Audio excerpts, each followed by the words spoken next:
Okay, okay. Ngayon mga repa, magkukwento ulit ako sa inyo ng mga nakakatawang karanasan ko dati sa school. Kaya inuulit ko para sa ating mga batang manonood, huwag niyong gagayahin ang mga ikikwento ko dito.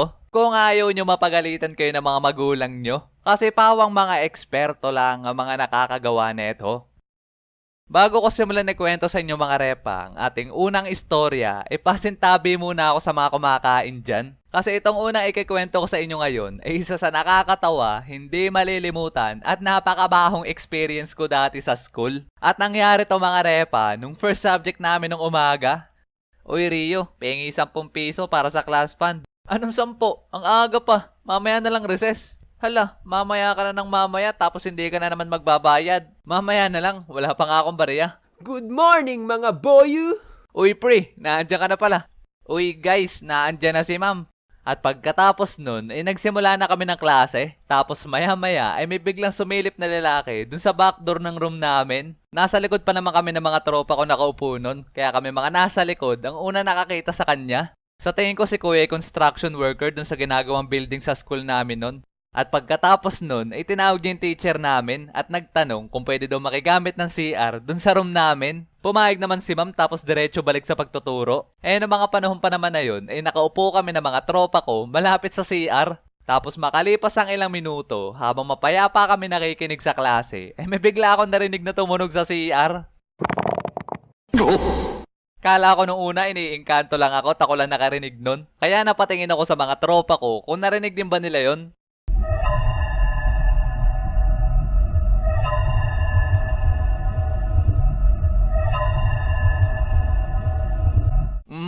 Positibo. Narinig din nila yung narinig ko. Talaga naman pahirapan kami magpigil ng tawa ng mga oras na yon. Kasi baka masermonan kami nung teacher namin na terror. Tapos maya-maya ay natapos na si kuya. Sabay dumiretso labas agad siya sa room namin. Wala nang sabi-sabi sa teacher namin. Talagang diretso labas agad siya. At pagkatapos nun, ang mga sumunod na napangyayari, para kaming plinashbang mga repa. Talaga naman sobrang baho. Yung tipong kakabukas pala ng pinto ng banyo, alingasaw na agad sa buong classroom yung amoy. Talaga naman double damage sa amin yung amoy kasi mas malapit kami sa banyo. Ano yun? Ano yung nangangamoy na yun? Ma'am, nag-jebs po yung nakigamit ng banyo kanina. Kaya dahil dun, napatigil yung klase namin kasi hindi namin kinaya yung amoy sa loob. Kaya ang ginawa ni ma'am ay pinapalinis sa mga cleaners nung araw na yon yung banyo namin. Nani? Ala, ayaw namin ma'am, ang baho. Lahat naman na cleaners ng araw na yon ay tumanggi sa paglilinis kasi hindi daw kaya yung amoy. Tapos ang sinabi naman ni ma'am nun ay hindi na daw siya magkaklase sa araw na yon at exempted na daw lahat ng cleaners sa quiz pag nilinis nila yung banyo. Talaga namang hindi na nakatanggi yung mga cleaners namin kaklase nun. Kaya minadali na lang nila yung paglilinis. Lap trip nga kami nung natapos yung mga tropa ko na naglilinis sa banyo nun. Kasi parang biohazard daw kasi ang hapdi sa mata sa loob. Kaya washout sa'yo kuya na nag-jeb sa CR namin nun. Mukhang panis yata yung nakain mo nung umagahan. Mahilig nyo din bang pagtripan yung mga tropa nyo, mga repa? Yung tipong wala kayong magawa kaya naisipan nyo na lang kulitin yung mga tropa nyo? Uy, Rio, tingnan mo yung dalawa.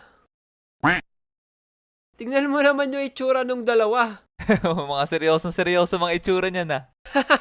Tara bulabugin natin. At pagkatapos nun, nagawa kami ng pangkulit nun sa dalawa namin tropa. Alam nyo din ba mga repa yung maliit na tingting na tinatali sa dulo ng buhok? Kasi yun, para sa mga hindi nakakaalam, pag pinadaan-daan mo to malapit sa muka, para itong langaw. Kaya ang ginawa namin, kumuha kami ng isang mahabang walis tingting at kumuha din kami ng isang kakarampot lang na walis tingting. Eto mga repa, ang magsisilbi na parang langaw. Kaya mas maliit mas maganda. Tapos ang huli naming item ay isang pirasong mahabang buhok. Kaya nanghingi kami sa klase namin babae na may pinakamahabang buhok. At pagkatapos nun finished product na ang aming ultimatum weapon. Kaya umupo agad kami sa likod ng aming dalawang tropa. Sabay sinimulan na namin yung panggugulo. At makalipas ang ilang minuto, pahirapan kami magpigil ng tawa kasi inis na yung dalawang tropa namin nun. Ano ba yan? Ba't ang daming langaw dito? Kaya nga, hindi kaya ata naligo. Wow, hiya naman ako sa ininga mo, pre. Sabay di na namin napigilan yung tawa namin nung nagsimula na mag-away yung dalawang tropa namin.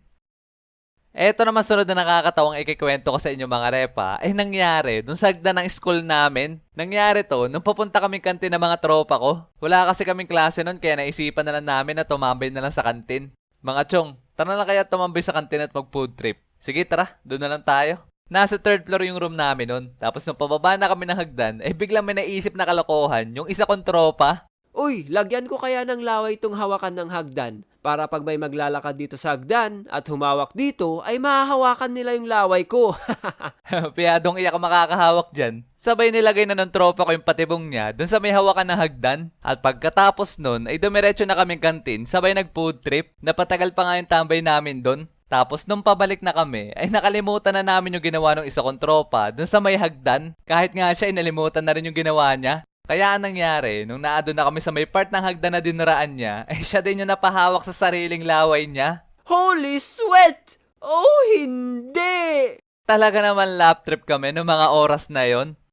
Mahilig din ba kayo magrambulan ng mga tropa nyo, mga repa, pag wala yung teacher nyo? One time kasi, nung wala yung teacher namin, ay nagwrestlingan kami sa loob ng room ng mga tropa ko. Mapayapa lang kasi kami nagkwekwentuhan nun. Tapos eto namang isa kong tropa, ay binulabog yung kwentuhan namin. Tapos bigla akong sinakal. Rare naked joke. Rare naked joke. Ray.